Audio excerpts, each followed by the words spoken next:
जय हिंद। मैं Manidev Chaturvedi, retired BSF Banaras से। इस आंदोलन में जुड़ने की बात पहली बार ऐसा हुआ है कि भूतपूर्व सैनिकों ने किसी आंदोलन में इस प्रकार के भाग लिया है। हम जब घरों में थे तो सारी चीज़ें चल रही थी, कभी इनको खालिस्तानी बताया जा रहा था, कभी माओवादी बताया जा रहा था, कभी पाकिस्तानी प्रो, चाइनीज़ प्रो। तो हम एक भूतपूर्व सैनिक के नाते हमारे फ़र्ज बनता है हमारा कि पहले हम अंतर्राष्ट्रीय बॉर्डर पे थे तो देश की वहाँ चीज़ों को संभालते थे, लेकिन हमारा फ़र्ज़ यहाँ भी है कि हम सब कुछ जानते हैं तो हमें भी लोगों के अगर कोई ऐसी बात हो तो चेक करना चाहिए। तो हम लोग यहाँ चेक कर रहे हैं खालिस्तानी, पाकिस्तानी, माओवादी ऐसा कुछ है क्या? तो हमने देखा कुछ भी नहीं था, कहीं भी कोई इस प्रकार का एलिमेंट नहीं मिला। ये पूरा आंदोलन अहिंसात्मक रूप से अनुशासित ढंग से चल रहा था, जो अपने आप में काबिल तब था। फिर हमने जो दूसरी बात एक और थी, पहले हम भर्ती से पहले पिताजी का उंगली पकड़े खेत में जाया करते थे, अब मेरा बेटा मेरे साथ उंगली पकड़े खेत, हम किसान भी हैं। फिर हमने इसका रिसर्च करना शुरू किया, जिस प्रकार ढिढोरा पीटा जा रहा था कि ये कानून बहुत अच्छा है, कहीं से आवाज़ें उठ रही थी खराब है। जैसे पंजाब में शुरू हुआ था, यहाँ तो 3 महीने हो गया, उसके पहले 2 महीने चला है। तो हमने देखा क्या बात है, तो रिसर्च किया तो हमने देखा कि यही जो भारतीय जनता पार्टी है, मैं कहूँगा कि कांग्रेस भी है तो कोई अतिशयोक्ति नहीं होगी। इन्होंने कहा कि जो है स्वामीनाथन आयोग की रिपोर्ट उन्होंने चुपचाप लगा रखा था। स्वामीनाथन आयोग की रिपोर्ट हम लागू करें, मैनिफेस्टो में था, उसको पढ़ना शुरू किया तो उसमें वाकई उन्होंने बड़ी अच्छी तरीके से तजदीद C2+50 की बात करी। तो यही कांग्रेस जो भी है भारतीय जनता पार्टी, इन्होंने मैनिफेस्टो में लाया था। तो हम सवाल पहला खड़ा हो गया कि भाई मैनिफेस्टो की जो स्वामीनाथन आयोग की रिपोर्ट क्यों लागू किया भाई? फिर मैंने देखा क्या इसे कानून की सिफारिश की गई थी। प्रधानमंत्री तो बोल रहे हैं हमने लागू कर दिया। नहीं, C2+50 नहीं है, उसकी कुछ चीजें हैं, मैं कह रहा हूँ जो कुछ चीजें हैं, लेकिन पूरा जब जो बैठा था आयोग तो पूरी चीजें C2+50 लागत और उसका मूल्य सारी चीजों को जोड़ करके, भाई सभी अपना बिजनेस कर, सब कुछ जोड़ के तभी बिक्री होती है सामान। तो हमें क्यों, एक मैक्सिमम किसान 5 लाख का इंस्ट्रूमेंट रखता है, मुझे 50-50 लाख के रखे मिल जाएंगे, पता नहीं क्या क्या है, लेकिन 5 लाख का फंसा किसी में उसका इंटरेस्ट जो 10% जोड़ लीजिए, हम लगाते हमारी मजदूरी जोड़िए, तो सारा चीज़ उसी आयोग के अनुसार 2016 तक एक सरकारी कर्मचारी की आज 200 से 300 गुना, एक नेता की 1000 गुना और एक किसान की 19 गुना। तो कहीं ना कहीं चीज़ें थी, उसमें सही बताया गया था। तो हमने क्यों नहीं, तो हमने देखा कि स्वामीनाथन आयोग में ऐसे किसी कानून की सिफारिश ही नहीं की थी, तो उसे क्यों लाया गया? लाया किस लिए गया?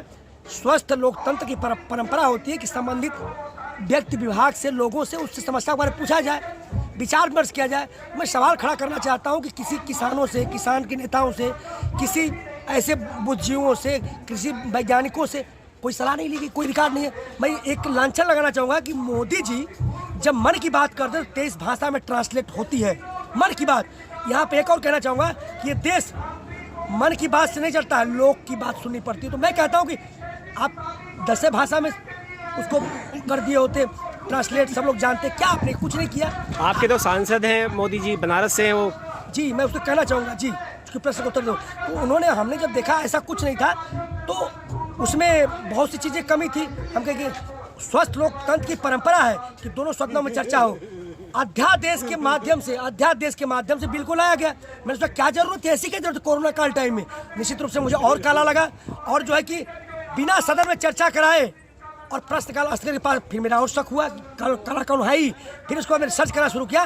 राज्यसभा में पूर्ण बहुमत होने के बावजूद, नहीं होने के बावजूद भी वहाँ बिल पारित हुआ। कैसे पारित हुआ? यानी पूरा विपक्ष भी साथ में खड़ा था। फिर मैंने देखा पूरे देश राजनीति, जो जहाँ की गैर भाजपा शासित प्रदेश है वहाँ आराम से लागू, दिल्ली में लागू किया गया। जो आप पार्टी है वहाँ पे सबने लागू किया, साइन किया, क्यों नहीं किसी ने विरोध किया? और शक हो गया मुझे जब मैंने अध्ययन किया तो जो तीनों कानून है, असीमित भंडार, मंडी के बारे में है, तो ये जो है और कॉन्ट्रैक्ट फार्मिंग, सब जगह गलत लगा। ये पूरा बिल रात का अध्ययन पूरा काला है। इससे जब तक बिल वापसी नहीं तब तक घर वापसी नहीं। जी, रही मोदी की बात, मैं कहना चाहूँगा आपके सांसद हैं, आपकी मन की बात नहीं सुनी उन्होंने? बनारस के हमेशा बता दो, हमेशा देखिए ये कहते हैं कि एमएसपी नहीं खत्म होगा। हम कहीं था कहाँ भाई? हमें कानून चाहिए ना। बोलते भरोसा रखिए, बताइए हिंदुस्तान भरोसे से चलता है, कानून चलता है? भरोसे से चलता है हिंदुस्तान में। मान लीजिए हमारा न्यूनतम समर्थन ऊपर अगर व्यक्ति उस मूल्य पर हमारा राशन नहीं खरीदेगा, उपज नहीं खरीदेगा, तो किस कानून के तहत थाने में बैठा थानेदार मुकदमा दर्ज करेगा? भरोसे से नहीं, कानून चाहिए एमएसपी संविधान से चलता है। बिल्कुल। तो इस तरह की बातें क्यों अब रही? ये झूठ बोलते हैं हमेशा। एमएसपी कहा, नहीं दिया, नहीं, कैसे विश्वास कर लें? बरसों 2 करोड़ युवाओं को प्रत्येक साल रोजगार दिया, दिया नहीं दिया। आपने इसी तरह BSF, CRP, ITBP, CSF, Assam rifles के जवानों को कहा था one rank one pension. BSF, CRP, IT और पैरामिलिट्री फोर्स की बात करता हूँ, उन्होंने कहा था कि नेशनल पेंशन स्कीम बहुत अच्छा है। 2004 के बाद इस जो सरहद पे खड़ा बीएसएफ, सीआरपी, आईटीबीपी वगैरह है, इनको पेंशन बंद है। लेकिन ये 5 साल के चुने जाते हैं, इनके लिए जितनी बार चुने जाएंगे पेंशन, हमारी पेंशन बंद क्यों?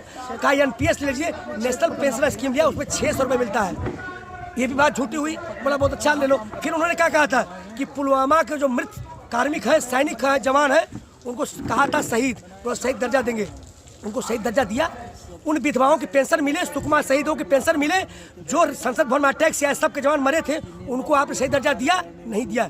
कैसे विश्वास कर ले बताइए? तो ये हम किस बात पर विश्वास करें? मोदी जी को मुझे बहुत कुछ कहा था। आपने कहा था नोटबंदी लाओ करो, नोटबंदी किया रात में, क्या किया? भ्रष्टाचार खत्म हुआ। जीएसटी से क्या हुआ? आज ये व्यापार संघ बैकफुट पे है। आज उन्होंने हड़ताल का आह्वान किया, भारत बंद का। तो ये आपका जीएसटी, आपने ये किया। कोरोना में क्या किया आपने? आप तो उन लोगों को 2 जून की रोटी 2 महीना नहीं दे पाए। कहाँ गया आपका ट्रिलियन मिलियन वाला भंडारण? तो आप तो कुछ नहीं कर पाए। और मैं ये पूछना चाहता हूँ, कोरोना काल में 1.5 अरब डॉलर आपने कोरोना से लड़ने के लिए विश्व बैंक से लिया, रिजर्व बैंक से 1.5 अरब लिया। क्या क्या पैसे का? जीएसटी इतना बोला, जीएसटी से इतना करोड़ पैसा क्या हुआ? मैं जानना चाहता हूँ। आप आज तेल के भाव बढ़ा दिए, हमेशा बढ़ा रहे हैं, उसका पैसा कहाँ जा रहा है? आप तो फ्री में हमारी जो हम हमारा जो टैक्स देते हैं, उससे बैठ के मलाई पूरी खा रहे हैं, हवाई जहाज मोड़ रहे हैं, आप सारी आपकी गाड़ी, आप संसद बना रहे हैं। क्या जरूरत है?